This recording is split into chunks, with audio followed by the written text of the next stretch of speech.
little ones that hatched this year.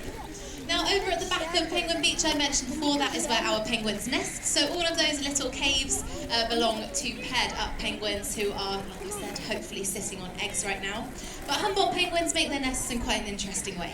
They like to gather up lots of dry matter like leaves and twigs, and then they cover it in something called guano that they burrow into. And guano is essentially their own poo.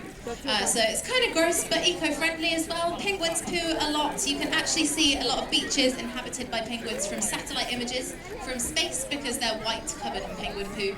So at least these guys use it to make cozy nests for their babies and for their eggs as well.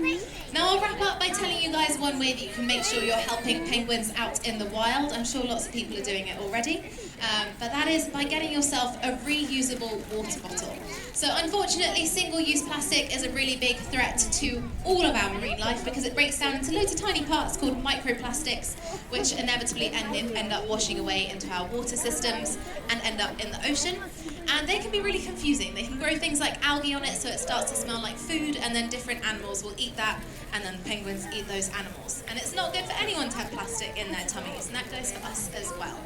Oh, thank you for the splash. So one way that you can make sure you're helping is just by reducing your single-use plastic as much as possible. That could be by getting a reusable bottle. It could be by getting a tote bag for your shopping. Anything that cuts that down would help massively. If every week, every person who came to London Zoo used even one less single-use plastic bottle, that would be thousands less in use.